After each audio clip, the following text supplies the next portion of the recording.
And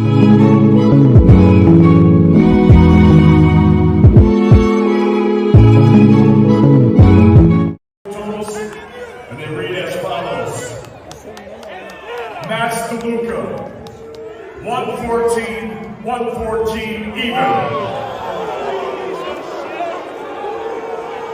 Tim Cheatham, 118-110. Steve Weisfeld, 116-112. Both in the winner by majority decision. And still,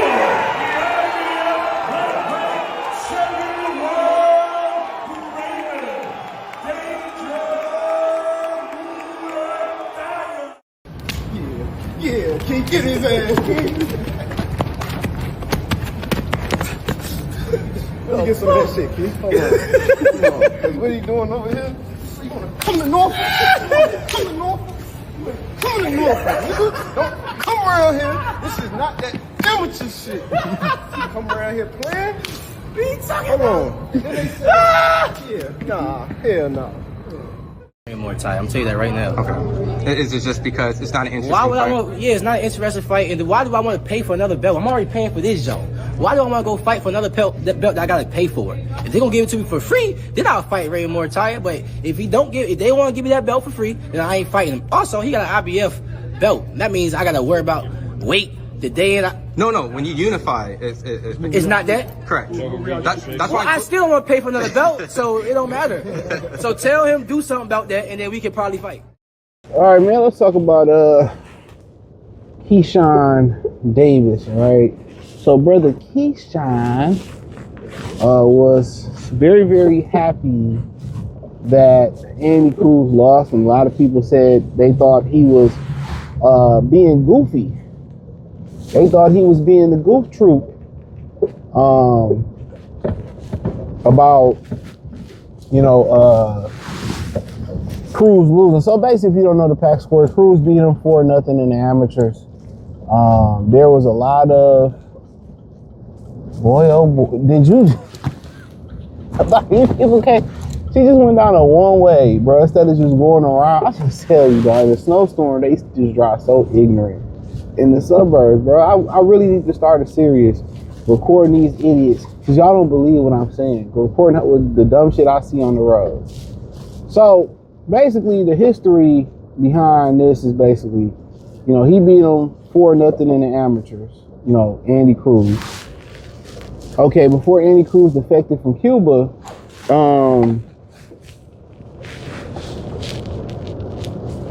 Keyshawn was talking reckless, like on Twitter, X. He was talking reckless, like, yeah.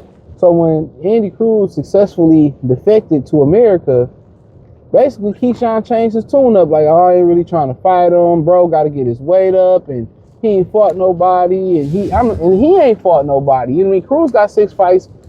Keshan Davis, if he fights Saturday, he got 14 fights. So it ain't even that big of a discrepancy when we start talking about who fought who, how many people you fought.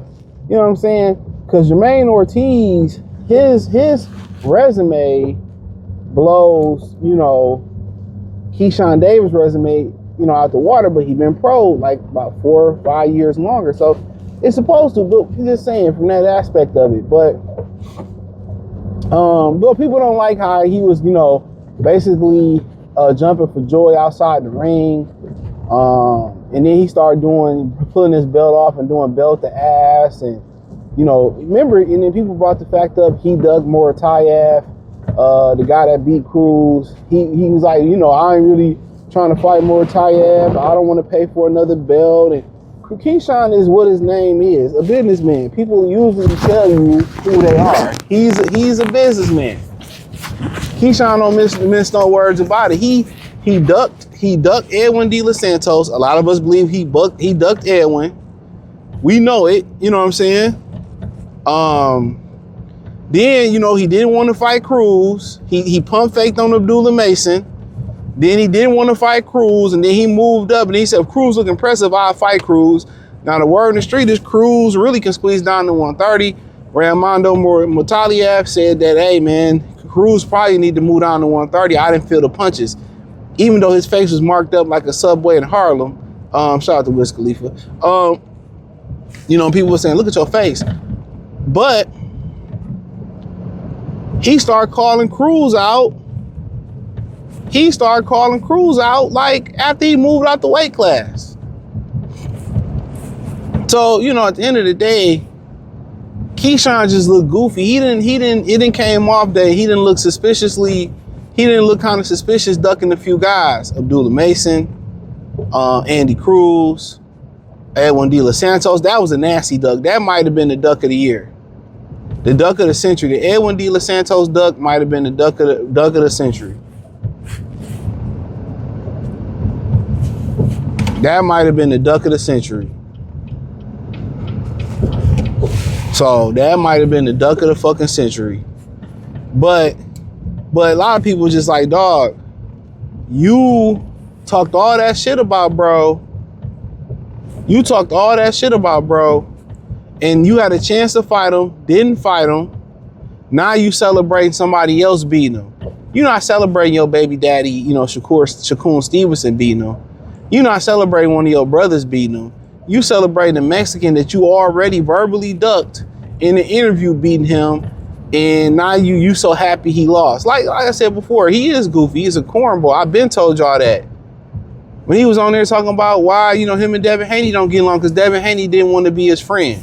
Okay, that don't mean we got to be mortal enemies. I tried to be his friend. These niggas don't have no social skills. I tell y'all, bro. That's the good thing. That's one of the things when, you know, when your kid's able to go to school, play sports, join book clubs, and put that tablet down and don't let Bluey raise your kids, you making them go outside and play with other kids. That's how you develop social skills. A lot of these niggas don't got social skills, man. Just because somebody don't want to be your friend don't mean he got to be your enemy. He just appears. A lot of y'all got friends that's not even your friends. They just cool ass niggas. They just peers. They just, you know, they just around. But we put that friendship, you know, we use that friend word so wrong, bruh. But like, just a goofy ass, clown ass nigga, man. I know them type of niggas, bro. Stay far away from dudes like that. Him and Shakun, they both on the same type of time. It's a matter of time until them niggas fall out, bro. I'm telling you, it's a matter of time. It might not even be over no boxing shit, dog. Them two niggas together, bro, you can already tell. It's gonna go bad at some point. And a lot of relationships go bad, but yeah, is he a cornball, goof troop ass nigga for doing that? Yeah, because you didn't do it. You was in the same weight class. He beat you 4 times. You did all that shit talking, but when he successfully defected, you know, you stopped talking. You started being, oh no, he gotta get his way, he gotta do it. Like, come on, you so clown. These niggas just clowns. They talk when shit ain't possible. When shit become possible, you know, they don't got nothing to say. They cop and please. They ain't got nothing to say. When shit become possible, they start cop and please. I'm telling you, when shit become possible, you know what I'm saying? It was like a space and opportunity. Ain't no teacher around. It's time to shoot the fair one. Nigga, quiet as a church mouse. Quiet as hell. But when security or the teacher around or the police around, they got a lot to say. Yeah, nigga, you ain't gonna do like, we already know the play, bro. He gonna try to make it, bet you. Nope, surprise. I don't think that would have been a smart option out here in this weather. But, yeah, I felt like it was goofy. It was funny, but I felt like it was goofy. You didn't do it, bro. And then the dude that did it, you wasn't even trying to fight him. And you did the whole ass nigga move I ever seen, bro, in your hometown. You ducked the nigga, bruh. You ducked the nigga like Edwin De Los Santos, bro. You ducked him. You weren't even trying to make the way. You knew you weren't about to fight this nigga, man. You ever notice when he got bad performances, this nigga always talking about, I was drinking, I was smoking. Nah, nigga, you just ain't who you think you is. That's a built-in excuse for why you ain't performing the way you were supposed to perform. That was a built-in excuse, man. And now people are not gonna fuck with you based off what you did that night you're out, bro. You can't even go nowhere near the Philly, man. You can't go to the Philippines, the tri-state area. You know what I'm saying? So I mean, I definitely get it, man, bro. I mean, I definitely get it. Why people upset? It was funny, but at the same time, bro, you ducked the nigga that beat him. You ducked Andy Cruz. He pulled up on you and your mama and your baby daddy, Shakur Stevenson, aka Princess Latifah of Jersey. And you missed the live Saturday. It makes sense if you watch it. And like I told y'all that I know niggas like him, bro. Remember he was beefing with the Vargas. DB3, we ain't got no daddy. I was like, yeah, nigga got problems. No father figure. Got a partner, nigga. Come on, man. I'm looking at this nigga like, yeah, he a nut. He nuts. He nuts, man. But he got all the talent in the world, and hopefully, glad that he found God, and hopefully he find that balance. I hope he find that balance in himself, man. He got a son now, you know what I'm saying? Hopefully he keep his nuclear family together. Yeah, I be wanting to see brothers win. Even if I don't really care for the nigga, I want to see brothers win, man. Cause we all don't start off with all the answers. So hopefully he calmed down. Something about them Virginia niggas, man. What's up with y'all Virginia niggas? Y'all niggas be nuts. Maybe y'all grow up around all them fucking Brads and Beckys and Hillbilly Brad and Becky. Them niggas be nuts. Randy Moss, nuts. Michael Vick doing nut shit. Allen Iverson doing nut shit. Them niggas should be doing some nut shit in Virginia. You ain't gonna find a place with better athletes than Virginia. Maybe Texas and Florida. I mean, just off the best athletes you will see, man. In that small little area they got, man, it's the best athletes. And some of the greater athletes, you never heard of because they got in trouble. But Virginia, for how small it is, man, that West Virginia area, man, greatest athletes you'll see, man. No other place produce them like that, especially with the mental issues. You know what I'm saying? But nigga, why are you going out in a snowstorm in a fucking Mustang? Like, bro, y'all just be doing dumb shit, dude. Yeah, I'm staring at you. You going out there in a fucking Mustang and it's a snowstorm. It's nothing but ice. It's 9 degrees. That's why really a lot of people don't have maturity. A lot of men don't have the maturity. If you're going to be with one car, and I see it, maybe it's his backup car and he ain't got no other choice. I understand that shit too. But my thing is this. Y'all niggas get them RTs and Hellcats and shit. And y'all want to bring them bitches out in the snow. Not a smart idea. Get you a little shooter, a little truck, get your paper together, get you a nice little car, and then you get your little toys, man. You niggas be wanting to have toys now. And I was telling somebody, lady in my job, I bought a Durango RT with the Hemi. She don't really drive like that. And she got 90. I said, you never buy them bitches. You never buy anything with a large engine. Unless you plan on restoring it or doing upgrades to it, you never buy them bitches used. I just learned that buying a Kia used is not a good job. So it don't matter pretty much foreign or domestic. Sometimes it's just certain cars you don't buy used. And then a lot of niggas, they want to go buy new cars. But if you buying a new car and it don't hold its value, you know what I'm saying? You really doing yourself a disservice to keep it a bean. Because a lot of them Toyotas, them Lexuses, and them Hondas you buy new, you can trade them in and shit. You don't have much negative equity. It holds its value. Sometimes them used fucking Toyotas cost more than the new Toyota, so you can trade that bitch in and be good. Especially if you don't want to lease.